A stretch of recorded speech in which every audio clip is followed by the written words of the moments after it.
Bienvenidos todos a este interesantísimo webinar. ¿Qué necesitan los latinoamericanos para emigrar e invertir en Estados Unidos? Participa activamente, envía tus preguntas a través del chat de la plataforma y te responderemos al finalizar. Este webinar lo estamos grabando y muy pronto estará disponible en nuestro canal de YouTube. En GloboFran, somos expertos en inversiones migratorias en los Estados Unidos. Ofrecemos la oportunidad de participar en proyectos en todo el territorio norteamericano que permitan optar por una visa buscando resguardar el patrimonio e impulsando el bienestar y calidad de vida de nuestros clientes. Nuestro logro es haber conseguido que más de 1,000 personas obtuvieran una visa para vivir legalmente en Estados Unidos a través de una inversión en negocios o franquicias. En esta oportunidad nos acompañará Luis Vicente León, presidente de la empresa de investigación de mercado Data Analysis. Luis Vicente es economista de la Universidad Católica Andrés Bello de Caracas, MBA de la Universidad Simón Bolívar de Caracas, cuenta con diplomados de la Escuela de Organización Industrial de Madrid, del Manchester Business School, del Instituto Alemán de Desarrollo y de la Universidad Nacional Autónoma de México. Actualmente es profesor de Análisis de Entorno Político del IESA y de Economía en la Universidad Católica Andrés Bello en Caracas. Bienvenido, Luis Vicente. Hola, encantadísimo de estar aquí para compartir con ustedes los resultados del segundo reporte migratorio de GloboFran. Y creo que vale la pena arrancar diciendo por qué un reporte de inversión migratoria. La verdad, hay un tema central. Cuando tú ves la mayoría de los estudios recientes, todavía Estados Unidos sigue siendo el país con más oportunidades de éxito en temas de inversión, no solamente para los norteamericanos, sino también para los migrantes y los hijos de los migrantes. Los indicadores indican además que hay zonas muy particulares donde el éxito es todavía más importante. Podemos ver cómo, por ejemplo, de las 40 áreas metropolitanas de los Estados Unidos, la que está concentrada en Miami, Fort Lauderdale, West Palm Beach es la más exitosa para esos nuevos lanzamientos de empresas incipientes, con lo cual este segundo reporte, se concentra fundamentalmente o hace foco en esa zona en particular. La pregunta clave a responder en este reporte es: ¿qué necesita el latinoamericano para emigrar e invertir en los Estados Unidos? Pero antes de arrancar ese proceso, vale la pena hacer un chequeo de lo que es la relación entre esa inversión y migración y la diáspora venezolana. ¿Qué está pasando en Venezuela y cómo esa diáspora de alguna manera tiene mucho que decir a futuro en el tema de la inversión americana? Si vemos esa diáspora venezolana, aunque hay muchísimo ruido y mucha información encontrada, podríamos decir que lo más cercano a una estimación adecuada indica que deben haber alrededor de 3.400.000 venezolanos viviendo en el exterior. Quizás unos 600.000, que se podía considerar la migración friccional, la que siempre hubo, y unos 2.790.000 personas que han salido en los últimos 18 años. Por cierto, en estos últimos 12 meses, la mayoría de ellos, más de 1,5 millones de recientes migrantes, que hacen sin duda un total de venezolanos muy importante que comienza a estar ya viviendo e incluso enviando recursos al país para sostener y ayudar a sus familias. Una parte importante de la razón migratoria de los venezolanos es básicamente buscar alternativas para ayudar a sus familias en crisis en Venezuela. De hecho, podríamos decir que 18% del total de los venezolanos migrantes manifiestan estar enviando recursos a Venezuela. Y eso representa, del otro lado, cerca del 9% de las familias venezolanas que están recibiendo recursos. ¿Cuántos recursos? En promedio, las remesas de los venezolanos se ubican en más o menos $60 promedio, que indica que podremos estar hablando de unos 400 a 500 millones de dólares al año que están recibiéndose en este momento. Una cifra, por cierto, que tiende a crecer dramáticamente, tanto en términos de lo que se espera aumente la migración venezolana, unas 2 millones de personas más que se espera salgan en los próximos 3 años, y un aumento también en el promedio del envío, si lo consideramos con la comparación en las remesas latinoamericanas convencionales. Todavía el venezolano está mandando poco dinero porque está apenas en pleno proceso de estabilización. Ese proceso, además, va a seguir subiendo en el futuro, y estábamos hablando de alrededor de un 34% de venezolanos que indican que están buscando migrar en el futuro. Alrededor de 20% de ellos lo concreta, con lo cual estamos hablando de unos 6.5% de venezolanos que pudiéramos estar esperando también afuera en breve. ¿Por qué se van? Bueno, la mayoría, el 55.7%, indica que se va para buscar mejores condiciones de vida, otro 15% por incertidumbre en el futuro, 8.8% buscando empleo. Y esos venezolanos, o esa diáspora venezolana, básicamente, ¿qué hace para ubicarse en dónde o qué país se va? Bueno, un 55.7% lo hace consultando amigos, consultando familiares en el exterior, ahorrando dinero para poder pagar los costos del desplazamiento, gestiones de documentos, etc. Es decir, están actuando para buscar esas alternativas. Por cierto, no es solamente eso lo que los venezolanos están haciendo para ayudarse. Además de la diáspora, tenemos lo que llamamos repatriación.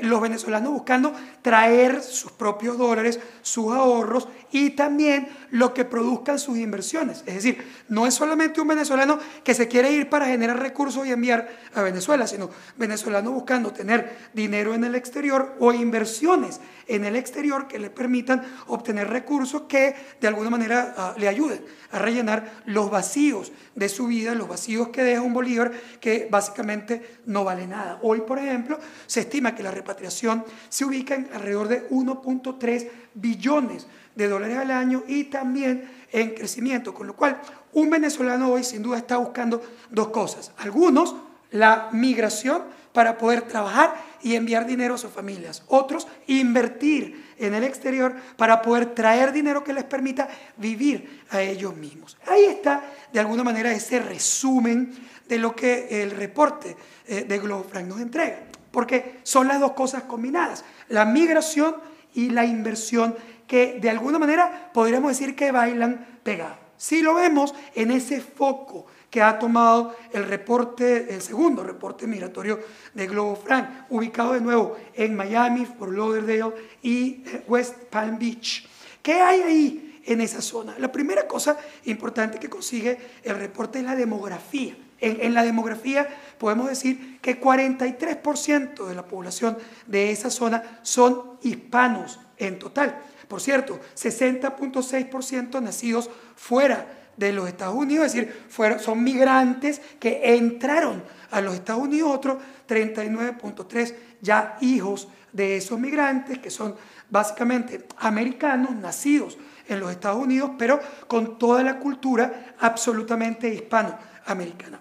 En género, un 48.6% de esas migraciones son hombres, un 51.3% mujeres, y una edad promedio de 38 años. Es decir, no es una población hiper joven, es una población ya con edad, porque recordemos que una parte importante ya son migrantes con tiempo. Vale la pena decir que la mayoría de ellos, por cierto, de nacionalidad cubana, pero bueno, en promedio las edades mayores son de los migrantes que tienen edad, que han venido, que migraron ya hace un tiempo o que están migrando con edad a los Estados Unidos, y obviamente sus hijos, es decir, los hijos de migrantes en una edad mucho más baja, que reduce el promedio de ese proceso. ¿De dónde viene? Cuba sin duda domina la escena con 43% de los hispanos en la zona, y en un segundo nivel un empate técnico entre Colombia y Puerto Rico con alrededor del 9% cada uno. Luego tenemos en México 6%, 5% en Nicaragua y el 28% de otros países. Esta combinación es una combinación particular de esta zona, porque obviamente hay otras zonas donde México domina la escena, que además es un país que aporta la migración más importante global en los Estados Unidos. En todo caso, en esta zona, otra vez, de cada 1.000 personas en la fuerza laboral total, 450 son hispanos. O sea, no estamos hablando de un factor secundario. Prácticamente la mitad de los trabajadores de toda esta zona son hispanos y de estos 32 están desempleados, que por cierto es un porcentaje bastante bajo en comparación a los porcentajes promedio de desempleo en el mundo.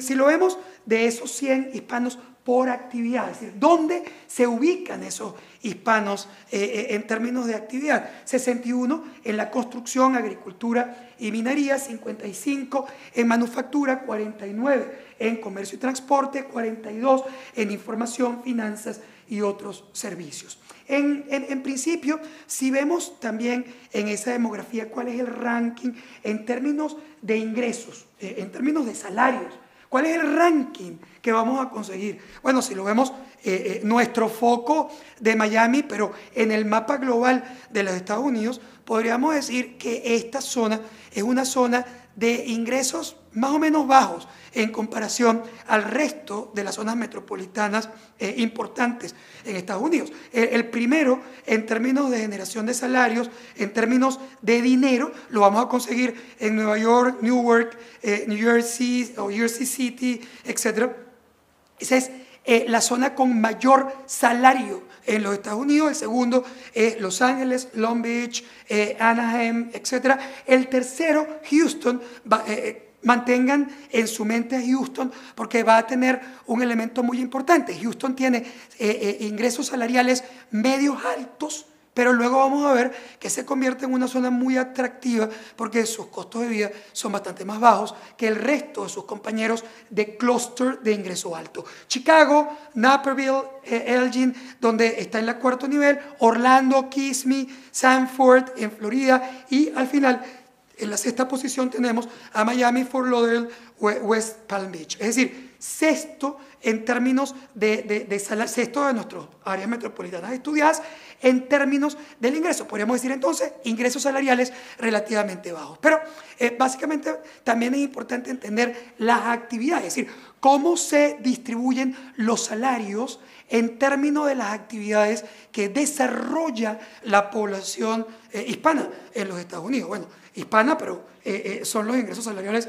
de cualquier persona que trabaja en estas áreas. El área mejor remunerada del sector, mejor remunerado en los Estados Unidos, es el sector gerencia, donde reciben en promedio unos 110.000, 111.000 dólares año. Las áreas legales con 90.570, computadora y matemática con 80.873, arquitectura e ingeniería, profesiones de la salud, negocios y operaciones financieras, vida, físico, etc. Es importante entender que según los estudios de Globo Frank y también con fuentes de acceso del MIT, a un costo más o menos para una familia típica de dos adultos con 2 niños en los Estados Unidos en promedio, de nuevo, eso va a variar, depende de la zona, es más o menos $55.438 mínimo para vivir. Tenemos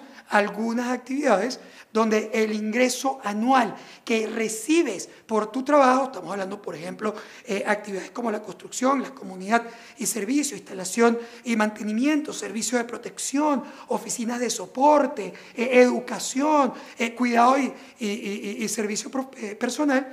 Ahí los ingresos promedio de esas personas son inferiores a lo que tú necesitas para vivir, y eso explica muchas veces por qué una parte importante tiene que buscar más de un empleo para vivir, o también estamos considerando esto con una sola persona trabajando. Son familias donde tienen que trabajar los 2 adultos que pertenecen a esa familia. Ahora, si tú combinas Esos ingresos salariales que dijimos, New York, Los Ángeles, Houston, Chicago, Orlando, Miami, en orden, son los niveles salariales. Lo combinas con el costo de vida en esas zonas, es cuando tú realmente haces el bingo para entender cuáles son las zonas más atractivas para vivir. Es obvio que donde más te conviene es donde tú ganas la mayor cantidad de dinero y donde tus costos de vida son los más bajos.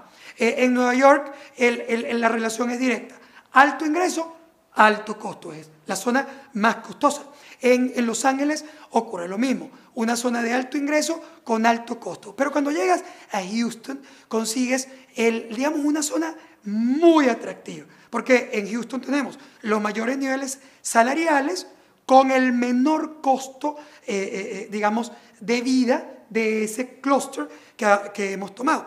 Miami y Fort Lauderdale, West Palm Beach, tiene una condición un tanto, digamos, más dura que la que hemos visto en el resto, porque ahí los costos son elevados, los costos de vida son elevados y los salarios son más bajos que en sus pares de competencia. Por lo tanto, es una zona un poco más dura para vivir en los Estados Unidos. Veamos ahora un poco lo que nos dice el segundo reporte migratorio de Globo Frank en términos de las oportunidades e inversiones en los Estados Unidos. Debemos recordar que las oportunidades vinculadas a la inversión para migrar a los Estados Unidos se resumen en tres grandes, digamos, programas. Un programa de inversión que es el EB5 para emigrantes. Ese programa EB5 para emigrantes es un programa, digamos, sofisticado, muy pero muy importante,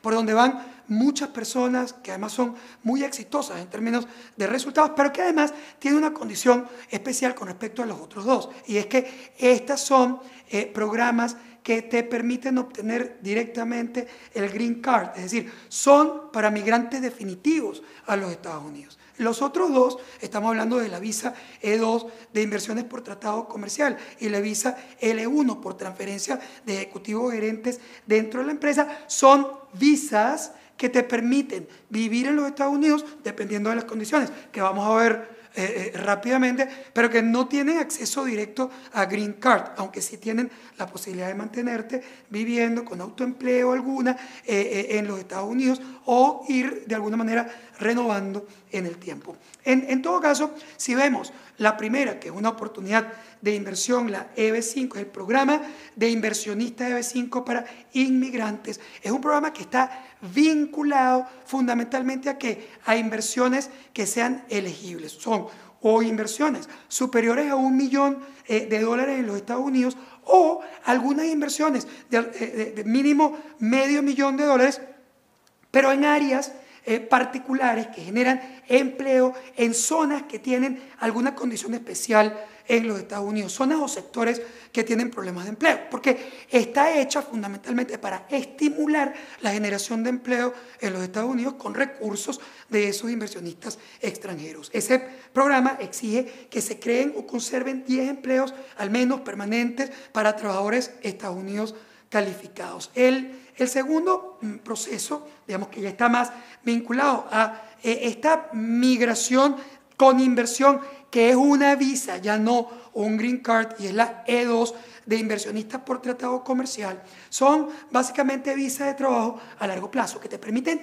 vivir ahí. La visa dura 5 años, pero puede ser renovada, está otorgada a inversionistas con países que tienen un tratado comercial con los Estados Unidos. Es importante entender que esa visa tiene una condición particular para personas de algunas nacionalidades que tienen ese tratado comercial con los Estados Unidos. La inversión debe ser capaz, no tiene un límite, pero debe ser capaz de constituir un negocio rentable con potencial de desarrollo y expansión en los Estados Unidos. Y no proporciona la Green Card, pero permite estancia a largo plazo en los Estados Unidos. El otro tipo de visa de estas características es la visa L1, que es una visa para transferencia de ejecutivos o gerentes dentro de una empresa.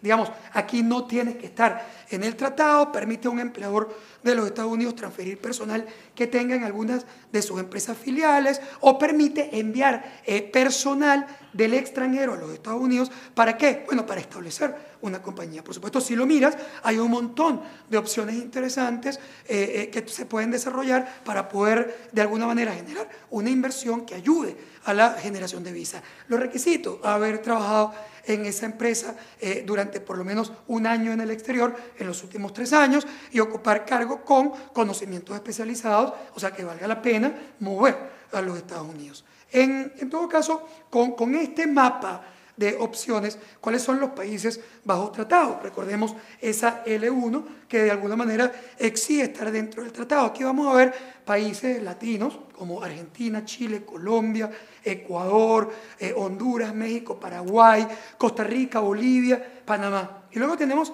otros 70 países más. Son muchos, no lo vamos a nombrar aquí, pero eventualmente podríamos verlo. Pero en todo caso, básicamente son países donde hay muchos latinos que tienen nacionalidades, dobles nacionalidades o pasaportes. El caso, por ejemplo, de España o el caso de Italia, donde esas nacionalidades están dentro de los tratados y permiten de alguna manera la obtención de estas visas. Ahora, ¿cómo es la migración en cifras? Es decir, ¿de qué estamos hablando? ¿Es chiquito? ¿Es grande? ¿Se consigue entrar a los Estados Unidos? ¿Cómo son básicamente los números en términos de esa migración? Podemos decir, por ejemplo, que en el primer semestre del año fiscal 2017, que es la última data disponible en el Departamento de Seguridad Nacional de los Estados Unidos, se entregaron 559.561 residencias para nacionales de todo el mundo en los Estados Unidos. La mayoría sigue siendo los países asiáticos, son residencias para asiáticos, casi 4 de cada 10 residencias que se entregan, otro 35% a Norteamérica, donde se incluye México, y quizás México es pues probablemente de los países más importantes en recibir ese tipo de visa. Tenemos en Sudamérica el 7%, 11% en África y ya niveles menores en Oceanía y en Europa. En principio, si lo vemos en el foco de los residentes latinos, vale la pena decir que México es sin duda el que más lo recibe. Cerca de 40% de las residencias fueran recibidas por mexicanos, un 14% para cubanos, otro 14% para República Dominicana, que son países que han tenido una gran tradición migratoria en los Estados Unidos. Luego tenemos países como El Salvador, 6%, Colombia, pero es muy interesante el crecimiento que ha tenido, por ejemplo, el caso venezolano, que compite en número con Honduras o con Guatemala o con Brasil, con cerca de 3% de las residencias entregadas. En cifras también podemos ver que de esas residencias permanentes, de todo ese más de 500.000 de residencias permanentes entregadas en el primer semestre del año 2017, hay muchas razones: trabajadores prioritarios, profesionales con títulos avanzados, extranjeros con habilidades excepcionales, trabajadores calificados, profesionales y trabajadores no calificados, y ciertos inmigrantes especiales son los primeros 4 niveles de entrega. Pero es muy interesante ver que en el 5.º nivel está la creación de empleo, es decir, las visas que se vinculan a las inversiones, a los inversionistas. Y eso, donde está, por cierto, la EB5, si vemos además su comportamiento entre el primer y segundo trimestre del año 2017, vemos que hay un crecimiento muy importante. Se más que duplicaron en el segundo trimestre del 17, llegando en total, bueno, en el segundo trimestre a 2.672 residencias otorgadas, que en realidad se hace un proceso muy interesante. Si vemos el estatus de esas solicitudes en particular, que son las EB5 en el proceso, nosotros vamos a conseguir que ellas tienen además un nivel de éxito muy importante. Más allá de los números que ya de alguna manera hemos mencionado, creo que me interesa muchísimo resaltar que solo en ese periodo estudiado han sido rechazadas 468 solicitudes al cierre del primer trimestre. Eso quiere decir que solo se rechazaron el 7% de las solicitudes totales, es decir, un 93% de éxito, o en todo caso, en el camino del éxito. Puede ser que alguna de ellas todavía esté pendiente o en camino, pero lo que te indica básicamente es que hay una fuente muy importante de aprobación cuando entras por ese sistema. En todo caso, viendo además en un nivel adicional, vamos básicamente a ver qué, digamos, tienes que considerar cuando estás hablando de una inversión en los Estados Unidos. Por supuesto, me refiero a la inversión y me refiero a la migración mezclada, esa migración de inversionistas. Es decir, cuando tú decides algo como esto, tienes que estar, por supuesto, muy claro de cuál es tu plan de negocio, en qué vas a invertir, cuáles son los costos básicos de la inversión, en qué vas a gastar dinero para concretar positivamente esa migración. Un elemento importantísimo que recoge el reporte Globo Frank es la relación entre los ingresos que generan las inversiones que te pueden dar de alguna manera opción para las visas que hemos mencionado, EB5, la OL1.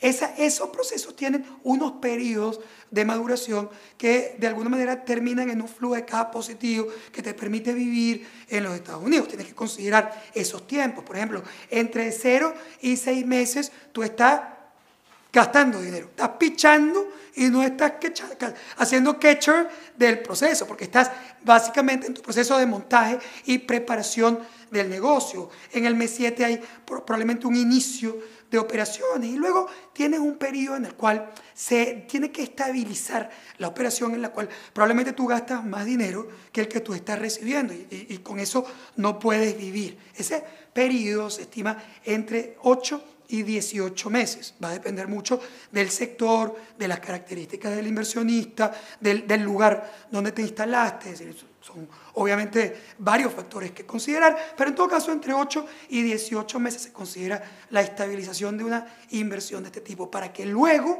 de esos 18 meses ya empieza el fenómeno de consolidación, en el cual ya tú entonces estás en un flujo de caja positivo que además te permite vivir. Pero ¿qué considerar en términos de los gastos más comunes y relevantes? Yo diría que tienes que considerar la consulta inicial con el abogado. Vale la pena decir que muchos abogados no cobran la consulta inicial, pero digamos que algunos más o menos te pueden costar unos $100 para esa primera consulta, que simplemente para enterarte qué hacer, cómo se bate el cobre en este proceso. La segunda son los honorarios de abogados migratorios. Ya eso, por supuesto, también depende del abogado y de la región, pero en promedio podemos estar hablando de unos $5,000 a $6,000 en abogados y otros 750 o 1,000 para el cónyuge al que le vas a sacar también su derecho de permanencia y su visa. El formulario de aplicación te cuesta unos 460, es el I-129. El plan de negocio, que te va a costar entre $2,500 y $3,500, y el registro de empresa y número de identificación tributaria, que te va a costar entre $550 y $800. Tienes que tener eso en mente porque de alguna manera será lo que tú vas a tener en el juego.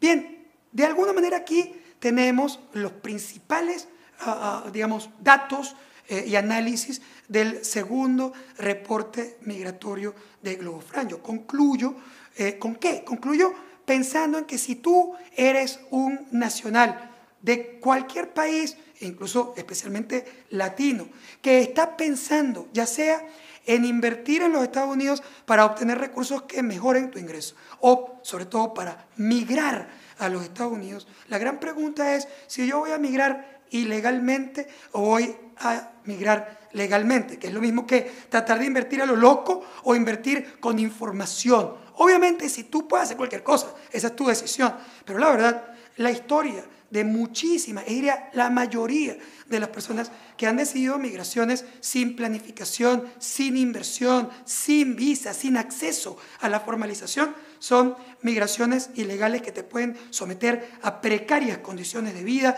deportación, arresto, trabajos fuertes e informales, maltrato incluso desde el punto de vista de tu calidad profesional, fraudes, imposibilidades de salir del país. Esa es la vida básicamente que puede tener alguien que desarrolla un proceso no formal versus un migrante legal con inversión, con visas adecuadas, con planificación, con información, que son los migrantes que pueden emigrar para tener una mejor y mayor calidad de vida, la posibilidad de salir y entrar de cualquier país, visitar a su familia, tener trabajos más remunerados, mejor remunerados, invertir en el país y despreocuparse legalmente. Creo que estos son los elementos centrales que nos dicen que vale la pena informarse, tener, digamos, planificación y obviamente dejarse asesorar por quien puede ayudarte a hacerlo de la mejor manera.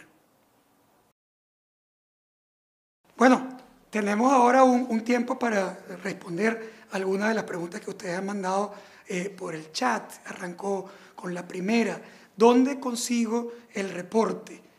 Bueno, el reporte es un reporte libre que puedes accesar por el link que vas a ver aquí en la pantalla y estoy absolutamente seguro que el equipo de GloboFranc además puede sin duda responder cualquier pregunta específica que tengas al respecto. La segunda pregunta, ¿cómo puedo invertir? Bueno, esto es un tema bien importante, ¿no? Hay como dos grandes tendencias. Recordemos que en el reporte de GloboFranc se habla de la inversión migratoria, pero la inversión en sí se puede desarrollar para desarrollar, digamos, recursos, para generar recursos desde el país o la ciudad donde tú vives, en un país como los Estados Unidos, que tiene espectaculares opciones de inversión y rendimiento, o la puede desarrollar específicamente diseñada para ayudarte a conseguir una visa o una oportunidad de vivir, una residencia en los Estados Unidos. En ambos casos, esa inversión obviamente tiene que venir vinculada ¿a qué? Al conocimiento de las posibilidades, la información, los sectores, y hay un montón también de opciones que incluso aquí mismo en GloboFranc te pueden ayudar. Y te pueden ayudar con carteras, con opciones, con alternativas de inversión que han preevaluado y que es muy importante tener clara antes de tirarse a un proceso, digamos, de inversión migratoria que luego puede hacer cortocircuito porque no funciona. Es decir, tú necesitas sobre todo asesoría que te ayude a entender qué inversión está realmente atada a una posibilidad concreta de migración. Para eso, de nuevo, aquí está una comunicación, un link, un correo con el que puedes comunicarte con la gente de GloboFranc que puede ayudarte en ese sentido.